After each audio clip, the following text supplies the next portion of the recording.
வணக்கம் ஃப்ரெண்ட்ஸ். நீ நம்ம வீடியோவில் பார்க்க போகிறது பார்த்தீங்க அப்படின்னா பக் கன்வெர்ட்டர். ஆல்மோஸ்ட் பேசிக் எலக்ட்ரானிக்ஸில் ஒரு வீடியோவை நம்ம கம்ப்ளீட் பண்ணிட்டு வந்துட்டுருக்கோம். இது நம்ம எலக்ட்ரானிக் சர்க்யூட்ஸ் ஹேண்டில் பண்ணும்போது பக் கன்வெர்ட்டருங்கிறது ரொம்ப முக்கியமானது.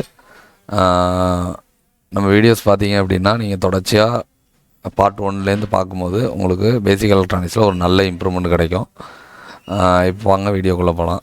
ஃபஸ்ட்டு பார்த்தீங்க அப்படின்னா உங்களுக்கு இன்புட் வோல்டேஜ் எனக்கு 5 வோல்ட் 2 ஆம்ஸ் இருக்குது. அப்படிங்கும்போது எனக்கு ஒரு 10 வாட்ஸ் எனக்கு இன்புட் வோல்டேஜ் இருக்குது. ஆனால் எனக்கு ரெக்குவயர்மெண்ட் வோல்டேஜுங்கிறது எனக்கு 2 வோல்ட் 5 ஆம்ஸ். ஆக்சுவலாக பார்த்தீங்கன்னா எனக்கு 5 ஆம்ஸ் தேவை. அப்படிங்கும்போது இந்த 10 வாட்ஸில் எனக்கு எந்த எஃபிஷியன்சி லாஸும் வரக்கூடாது. அப்படிங்கும்போது எனக்கு 2 வோல்ட் 5 ஆம்ஸ் இதை சேரும்போது எனக்கு 10 வாட்ஸ் வருது. அப்போ எனக்கு வோல்டேஜுங்கிறது 5 வோல்ட்லேருந்து எனக்கு 2 வோல்ட் கம்மியாகுது, கரண்ட் இன்க்ரீஸ் ஆகுது. அப்போனா இந்த கன்வர்ஷனுக்கு பேர் தான் பார்த்தீங்க அப்படின்னா பக் கன்வர்ஷன் சொல்லுவாங்க. இப்போ இந்த பக் கன்வர்ஷன் பண்ணுற சர்க்யூட்ஸ் எப்படி இருக்குது அப்படிங்கிறத நம்ம பார்க்கலாம்.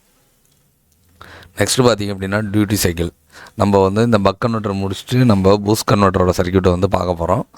ரெண்டுக்கும் பார்த்திங்க அப்படின்னா இந்த டியூட்டி சைக்கிள் அப்படிங்கிறது முக்கியம். டியூட்டி சைக்கிள்லாம் ஒன்றும் இல்லை, ஒரு லைனில் போகிற சப்ளையை நம்ம ஆன் பண்ணி ஆஃப் பண்ணும்போது, அதாவது ஸ்விட்சிங் பண்ணும்போது அதோட டியூட்டி சைக்கிள் மாறும். இப்போ பார்த்தீங்க அப்படின்னா நான் சுவிட்சஸை ஆன் பண்ணி ஆஃப் பண்ணும்போது இந்த பல்புக்கு போகிற சப்ளை கட்டாயி வரும். இப்போ நான் இந்த சுவிட்சஸை எப்பொழுதுமே ஆனில் வச்சுருந்தேன்னா நமக்கு போகிற டிசி வோல்டேஜ் 5 வோல்ட் இந்த மாதிரி ஸ்டேபிளாக போகும். நான் ஆன் பண்ணி ஆஃப் பண்ணுறதுனால என்ன ஆகுதுன்னா, ஆன் பண்ணும்போது இந்த மாதிரி off on off on off on off on off ஆன்னு சொல்லிட்டு நமக்கு ஏற்கனவே இருந்த 5 வோல்ட்லேருந்து நமக்கு கட்டாகி ஒரு டியூட்டி சைக்கிள் மாதிரி நமக்கு ஃபார்ம் ஆகுது.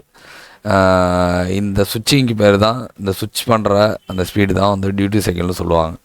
இப்போ நம்ம ஏதோ ஒரு கன்வர்ஷன் பண்ண போகிறோம், பக் கன்வெர்ட்டரோ பூஸ்ட் கன்வெர்ட்டரோ அப்படின்னா நம்ம இந்த சுவிட்சிங்கிறது ரொம்ப முக்கியம். அந்த சுவிட்சிங்கை நம்ம ப்ராப்பராக பண்ணால் மட்டும்தான் நமக்கு தேவையான அவுட்புட் நமக்கு கிடைக்கும். இப்போ நெக்ஸ்ட்டு பார்த்திங்கன்னா ஒரு பக் கன்வெர்ட்டர் நம்ம போடும்போது இந்த மாதிரி ஆன் ஆஃப் பண்ணும்போது நமக்கு கரண்ட்டுங்கிறது நிறைய சேஞ்ச் ஆகும். அப்படிங்கிறது சேஞ்ச் ஆஃப் கரண்ட்டை நம்ம கண்ட்ரோல் பண்ணும்போதுக்கு நம்ம என்ன பண்ணுவோம் அப்படின்னா ஒரு இண்டக்டரை லைனில் போட்டுருவோம். இப்போ இதில் சேஞ்ச் ஆஃப் கரண்ட் நடக்காது. ஏன் அப்படின்னா இண்டக்டர் ஆன் பண்ணும்போது சார்ஜை ஸ்டோர் பண்ணிக்கும், ஆஃப் பண்ணும்போது உடனே அதை ஜீரோவுக்கு கொண்டு போகாது, அது கிராஜுவலாக கொண்டு போகும். அப்போ ஜீரோவுக்கு வர்றதுக்குள்ளே திரும்பவும் ஆன் ஆகும்போது அங்கேருந்து திருப்பி ஒரு பீக் எடுக்கும். அப்படிங்கும்போது நமக்கு கரண்ட்டுங்கிறது ஜீரோ வராது. அப்போ சேஞ்ச் ஆஃப் கரண்ட்டை இது ஓரளவு நமக்கு ரிடக்ஷன் பண்ணி கொடுத்துரும். ஆனால் நீங்கள் சுவிட்சை ஆஃப் பண்ணும்போது இதில் ரிவர்ஸ் கரண்ட்டுன்னு ஒன்று வரும். ரிவர்ஸ் கரண்ட் நம்ம லோடை டேமேஜ் பண்ணும். அதனால் என்னென்னா ரிவர்ஸ் கரண்ட்டுக்கு நம்ம ஒரு டயோடு போட்டிருப்போம். ரிவர்ஸ் கரண்ட் மாறும்போது நம்மளோட இண்டக்டரோட பொலாரிட்டி மாறும். அதாவது கேத்தோட் சைடில் நம்ம ஆனில் இருக்கும்போது ப்ளஸில் இருக்கும், அதே நம்ம ஆஃப் பண்ணும்போது கேத்தோட் சைடு மைனஸ் மாறிடும். அதனால் என்ன நடக்கும் அப்படின்னா ரிவர்ஸ் கரண்ட் டயோடு வழியாக உங்களுக்கு கிரவுண்டுக்கு போயிடும். அதனால் லோடுங்கிறது உங்களுக்கு சுவிட்சஸ் டேமேஜஸ் ஆகாது.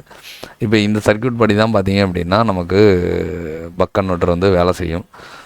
நம்ம மொபைல் ஃபோனை பொறுத்த வரைக்கும் இந்த டயோடும் இந்த சுவிட்சும் பார்த்திங்கன்னா உங்களோட ஐசி உள்ளே இன்பில்டாக வந்துடும். இந்த காயில் கெப்பாசிட்டர் மட்டும்தான் உங்களுக்கு பவர் ஐசி சுற்றி இருக்கும். நெக்ஸ்ட்டு பார்த்திங்கன்னா அவுட்புட் கரண்ட். இதில் அவுட்புட் கரண்ட்டுங்கிறது நமக்கு ஹையாக இருக்கும். அவுட்புட் கரண்ட் ஹைனாவே நமக்கு தெரியும், அந்த வைண்டிங்கோட திக்னஸ் உள்ளே அதிகமாக தான் இருக்குங்கிறது. வைண்டிங் திக்னஸ் அதிகமாகிறதுனால நம்பர் ஆஃப் வைண்டிங்ஸ் பார்த்திங்க அப்படின்னா இதில் லோவாக தான் இருக்கும். அப்போ இந்த பக்காயில் நீங்கள் பூஸ்ட் காயில் இருக்கிற இடத்துக்கோ பூஸ்ட் காயில் பக் காயில் இருக்கிற இடத்துக்கோ மாற்றக்கூடாது. ஏன்னா உள்ளே இருக்கிற திக்னஸ் மாறும்போது நமக்கு கரண்ட் அதிகமாகும் போது டேமேஜ் ஆகிடும். இல்லை அப்படின்னா நமக்கு ஃபங்க்ஷன் ஒர்க் ஆகாது. இப்போ பார்த்திங்கன்னா நம்ம பக் கன்வெர்ட்டரை பற்றி நம்ம கம்ப்ளீட்டாக பார்த்துருக்கோம். இப்போ நெக்ஸ்ட் வீடியோவில் பார்த்திங்க அப்படின்னா பூஸ்ட் கன்வெர்ட்டருங்கிறது தான் என்ன அப்படிங்கிறத டீட்டெயில்ஸ் நான் சொல்கிறேன். நம்ம பார்த்திங்க அப்படின்னா பேசிக் எலக்ட்ரானிக்ஸ் பேசிக்லேருந்து போட்டிருக்கோம். வீடியோஸ் பொறுமையாக பார்த்தீங்க அப்படின்னா நல்லபடியாக உங்களுக்கு நாலேஜ் இன்க்ரீஸ் ஆகும்.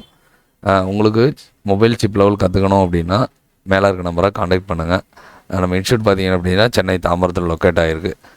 Thanks friends.